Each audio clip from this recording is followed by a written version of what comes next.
गरीब राजमा चावल वाला।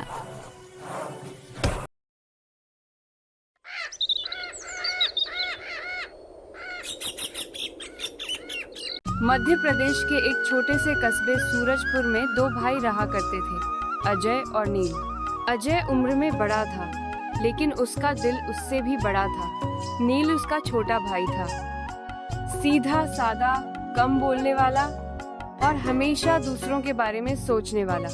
उन दोनों की जिंदगी आसान नहीं थी। जब नील बहुत छोटा था, तभी माता पिता इस दुनिया को छोड़ गए थे। उस दिन के बाद अजय ने सिर्फ भाई होने का नहीं, माँ बाप दोनों का फर्ज निभाने की कसम खा ली थी। अजय ने नील से कहा था, जब तक मैं जिंदा हूँ तुझे किसी चीज की कमी महसूस नहीं होने दूंगा। अजय दिन रात मेहनत करता, कभी फैक्ट्री में, कभी गोदाम में, तो कभी हिसाब किताब संभालते हुए। नील के हाथों में एक अलग सी बात थी। जो भी उसका बनाया खाना खाता, उंगलियां चाटता रह जाता। अजय अक्सर हंसते हुए कहता, तू तो किसी होटल का मालिक बनेगा एक दिन। नील मुस्कुरा देता, लेकिन उसे खुद पर कभी भरोसा नहीं हुआ। समय बीता और एक दिन अजय की जिंदगी में काव्या आई। शादी के बाद घर में रौनक तो आई, लेकिन साथ ही रिश्तों में अदृश्य दरारें भी आने लगी। काव्या बुरी नहीं थी, पर हालात और जिम्मेदारियों का बोझ उसे चिड़चिड़ा बनाने लगा। वह अक्सर अजय से कहती, नील सारा दिन घर में ही रहता है, क्या उसे कभी बाहर काम करने का ख्याल नहीं आता? अजय बात टाल देता, अभी उसे समय चाहिए, वो समझदार है। लेकिन धीरे धीरे काव्या के शब्द नील के दिल में तीर की तरह चुभने लगे। नील कुछ कहता नहीं था, बस और ज्यादा मेहनत से घर का काम करता। एक रात अजय देर से घर लौटा। उसके चेहरे पर अजीब सी घबराहट थी, आवाज कांप रही थी। नील, सब कुछ खत्म हो गया। मेरी फैक्ट्री में आग लग गई। अब हमारा क्या होगा? अगले ही पल अजय का सीना जोर से उठा और वह बेहोश होकर गिर पड़ा। नील जल्दी से अजय को लेकर अस्पताल गया। डॉक्टर ने गंभीर स्वर में कहा, इन्हें बहुत गहरा सदमा लगा है। अभी इन्हें पूरा आराम चाहिए, कम से कम 1 महीना। नील और काव्या के पैरों तले जमीन खिसक गई। कमाई बंद, इलाज का खर्च, कर्ज और ऊपर से घर बेचने की मजबूरी। कुछ ही दिनों में वे एक छोटी सी झोपड़ी में आ गए। काव्या चुपचाप बचे हुए चावल उबाल रही थी। नील पास बैठा था। नील ने धीमी आवाज में कहा, भाभी, आज तक मैंने माँ बाप की कमी महसूस नहीं की, क्योंकि भैया ने मुझे सब कुछ दिया। अब मेरी बारी है, मैं कुछ न कुछ जरूर करूंगा। काव्या की आंखें भर आईं, लेकिन उसके शब्द कड़वे थे। अरे तुम क्या रास्ता निकालोगे? तुमने आज तक जीवन में 1 पैसा नहीं कमाया है, और जो पढ़ाई की थी वो भी आधी छोड़ दी तुमने। अगर आज ही बिस्तर पर ना पड़े होते तो ये सब संभाल लेते, लेकिन न जाने अब हमारा क्या होगा। अब तो बस भगवान भरोसे हैं। नील ने सिर झुका लिया, लेकिन उसके भीतर कुछ जाग चुका था।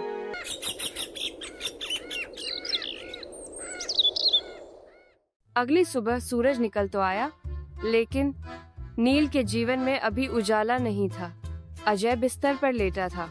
काव्या चुपचाप घर के कोने में बैठी थी और नील अपने भीतर एक भारी जिम्मेदारी लेकर घर से बाहर निकल पड़ा। नील ने खुद से कहा, आज खाली हाथ वापस नहीं लौटूंगा। नील सबसे पहले गया रघुवीर काका की दुकान पर। काका, कोई काम हो तो बता दीजिए, घर की हालत आप जानते ही हैं। रघुवीर काका ने गहरी सांस ली। बेटा नील, मन तो बहुत है तुझे काम पर रखने का, लेकिन मेरा खुद का काम मंदा चल रहा है। जैसे ही कुछ होगा सबसे पहले तुझे ही बुलाऊंगा। ठीक है काका, अब मैं चलता हूँ, नमस्ते। फिर वह गया किराने की दुकान, गोदाम, होटल, ढाबा। नील जहाँ भी जाता उसे निराशा ही हाथ लगती। दोपहर हो चुकी थी। नील के पैरों में दर्द था और मन में उससे भी ज्यादा। चलते चलते वह पहुंच गया बाजार में। अचानक उसने देखा एक ठेले के पास भारी भीड़ जमा थी। लोग हंस रहे थे, खाते हुए तारीफें कर रहे थे। 2 ग्राहक कहते सुने, भाई साहब, ऐसी कचौड़ी तो जिंदगी में पहली बार खाई है। कसम से अब घर का खाना भी बाद में खाऊंगा। नील को याद आया कैसे अजय उसके हाथों का बना खाना शौक से खाता था। तेरे हाथों में तो जादू है मेरे छोटे भाई, तेरे हाथों का राजमा चावल तो होटलों में भी नहीं मिलता। नील की आंखें भर आईं। नील ने खुद से पूछा, अगर मेरे हाथों में सच में स्वाद है तो मैं उसे दुनिया को क्यों ना दिखाऊं? उसका दिल जोर से धड़कने लगा, लेकिन अगले ही पल डर आया। लोग क्या कहेंगे? पैसे कहाँ से आएंगे? अगर ना चला तो? उसी समय पास से एक ठेला वाला गुजरा और बोला, अरे भाई, हिम्मत वाला ही बाजार में टिकता है। नील मुस्कुरा उठा। नील ने फैसला कर लिया। वो सीधे गया लाला हरिकिशन के पास। लाला जी, मुझे थोड़ा उधार चाहिए, काम शुरू करना चाहता हूँ। लाला ने नील को ऊपर से नीचे देखा, फिर बोला, नील, मैं तुम्हारे भाई अजय की इज्जत करता हूँ, इसलिए ये पैसा दे रहा हूँ। समय पर पैसे लौटा देना। नील की आंखों में उम्मीद की चमक लौट आई। रात को झोपड़ी में नील देर तक जागता रहा। कागज पर हिसाब लिखा, चावल, राजमा, मसाले, गैस, ठेला। सब कुछ गिनते हुए उसके होंठों पर बस एक दुआ थी। हे भगवान, बस एक मौका दे दीजिए। अजय बिस्तर से देख रहा था। कमजोर आवाज में बोला, नील, जो भी करना दिल से करना। भैया, अब आपकी बारी आराम करने की है। सुबह की हल्की ठंड में सूरजपुर बाजार धीरे धीरे जाग रहा था। नील ने आज पहली बार जिंदगी का सबसे बड़ा कदम उठाया था। नील सुबह सुबह बाजार निकल पड़ा राजमा चावल का सामान खरीदने। थोड़ी ही देर में राजमा चावल का ठेला तैयार हो गया। राजमा उबलने लगा। मसालों की खुशबू हवा में फैल गई। पास से गुजरते लोग ठिठक ठिठक कर देखने लगे, लेकिन कोई रुक नहीं रहा था। कुछ लोग हंसते हुए बोले, अरे आजकल हर कोई ठेला लगाने लगा है, देखते हैं कितने दिन टिकता है। नील उन लोगों की बातों को अनसुना कर देता है और जोर जोर से चिल्लाकर लोगों को ठेले पर बुलाने लगता है। आओ आओ भाइयों, गर्मा गर्म घर जैसा राजमा चावल खाओ। एक बार खाओगे तो बार बार आओगे। नील के बगल में पानी पूरी का पुराना ठेला था। ठेले वाले का नाम था चंदू। चंदू ने नील को ऊपर से नीचे देखा और ताना मारा, ए राजमा चावल वाले, ज्यादा आवाज मत लगा, यहाँ पहले से ग्राहक मेरे हैं। नील ने नम्रता से कहा, भैया, मैं बस मेहनत कर रहा हूँ, किसी का हक नहीं छीनना चाहता। चंदू हंस पड़ा। मेहनत से नहीं, बाजार चालाकी से चलता है। करीब आधा घंटा बीत गया। फिर एक बुजुर्ग आदमी रुका। बेटा, एक प्लेट देना। नील जल्दी से राजमा चावल परोसता है।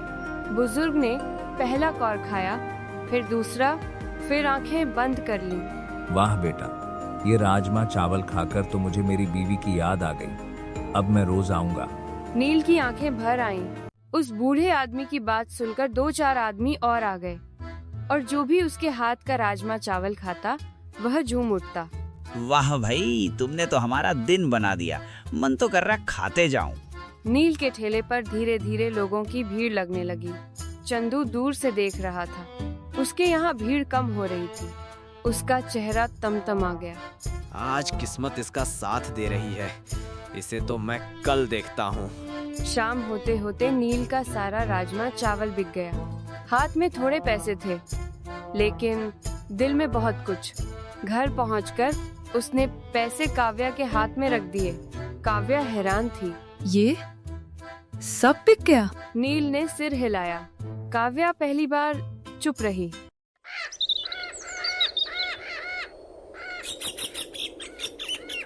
अगले दिन चंदू नील के पास आया। सुन ले, अपना ठेला कहीं और ले जा, वरना ठीक नहीं होगा। नील शांत रहा। भैया, मैं किसी से लड़ना नहीं चाहता, बस पेट पालना चाहता हूँ। चंदू की आंखों में नफरत थी। सूरजपुर बाजार में अब एक नाम गूंजने लगा था, नील के राजमा चावल। सुबह ठेला लगाने से पहले ही कुछ लोग लाइन में खड़े रहने लगे। नील के चेहरे पर थकान थी, लेकिन आंखों में उम्मीद चमक रही थी। भैया, 2 प्लेट जल्दी देना, आज देर हो गई, फिर भी स्वाद वही है। नील हर प्लेट में दिल भरकर स्वाद परोसा था, लेकिन यह सफलता सबको अच्छी नहीं लग रही थी। चंदू अब पूरी तरह जल चुका था। उसकी पानी पूरी की बिक्री लगभग आधी रह गई थी। वह मन ही मन बोला, अगर इसका धंधा ऐसा ही चलता रहा तो मैं बर्बाद हो जाऊंगा। लगता है इसकी भी फील्डिंग सेट करनी पड़ेगी। उसने कुछ लोगों से कानाफूसी शुरू की। सुना है ये साफ सफाई नहीं निकता, पता नहीं कहां से सामान लाता है, कहीं कुछ हो ना जाए। झूठ की बातें धीरे धीरे फैलने लगी। एक दिन अचानक कुछ ग्राहक आकर बोले, भैया आज से हम लोग राजमा चावल खाने नहीं आएंगे, आपके बारे में बहुत कुछ सुना है। नील का दिल बैठ गया, लेकिन उसने शांति रखी। अगर कोई शिकायत है तो आप खुद देख कर खाइए। शाम को नगर निगम के लोग आ गए। तुम्हारे खिलाफ शिकायत हुई है। लोगों ने शिकायत की है कि तुम घटिया क्वालिटी का सामान इस्तेमाल करते हो। लाइसेंस दिखाओ, साफ सफाई की जांच होगी। साहब, ठेला लगाए अभी सिर्फ 1 हफ्ता ही हुआ है, इसीलिए लाइसेंस अभी तक नहीं बन पाया है। मुझे कुछ नहीं पता। कल से ये ठेला यहाँ दिखाई नहीं देना चाहिए, नहीं तो जेल की हवा खाने के लिए तैयार रहना। चंदू दूर खड़ा मुस्कुरा रहा था। नील का सपना 1 मिनट में चकनाचूर हो गया। लोग आपस में बातें कर रहे थे। लो, इसकी भी फील्डिंग सेट हो गई। नील ने ठेला धकेला। हर कदम भारी था। रात को नील कुछ नहीं बोला। काव्या ने पहली बार धीमी आवाज में पूछा, क्या हुआ नील, आज तुम इतने उदास क्यों हो? नील ने रोते रोते काव्या को सारी बात बता दी जो आज उसके साथ हुआ था। काव्या का दिल भी बैठ गया। नील, तुम परेशान मत हो, हम लोग कुछ न कुछ कर लेंगे। अजय बिस्तर पर चुपचाप लेटा सब सुन रहा था। उसने नील को पास बुलाया। छोटे, रास्ता बदला जा सकता है, मंजिल नहीं। नील ने ठान लिया, अब मैं सब कुछ सही तरीके से करूंगा, किसी की वजह से नहीं रुकूंगा। अगले दिन नील बाजार के दूसरे सिरे पर ठेला लगाने लगा। कम भीड़ थी, कम उम्मीद, लेकिन दिल साफ था। बाजार का वह नया कोना जहां नील ने ठेला लगाया था, पहले सुनसान रहता था। सुबह के समय केवल गिने चुने लोग ही उधर से गुजरते थे। नील ठेला लगाते हुए मन ही मन बोला, आज भी अगर कोई ना आए तो भी मैं हार नहीं मानूंगा। नील ने चूल्हा जलाया। राजमा उबलने लगा। मसालों की खुशबू फिर से हवा में तैर गई। थोड़ी देर बाद एक आदमी रुका। भाई ये खुशबू इधर तक कैसे आ रही है? नील मुस्कुराया। दिल से बनता है साहब, इसलिए दूर तक जाता है। आदमी ने एक प्लेट ली, पहला कौर, और उसके चेहरे पर वही भाव। अरे ऐसा स्वाद तो मैंने पहले कभी नहीं चखा। धीरे धीरे एक आया, फिर दूसरा, फिर तीसरा। पुराने ग्राहक भी पहुंचने लगे। अरे तुम्हारा ठेला इधर क्यों? हम तो तुम्हें ढूंढते ढूंढते आ गए। कुछ ही घंटों में नील के ठेले पर फिर से भीड़ लग गई। अब लोग खुद आवाज देने लगे। नील भैया, 2 प्लेट इधर, चटनी जरा ज्यादा देना। शाम को नील घर लौटा। उसके हाथ में आज पहले से ज्यादा पैसे थे। काव्या ने देखा, फिर उसकी आंखें भर आईं। वह धीरे धीरे नील के पास आई।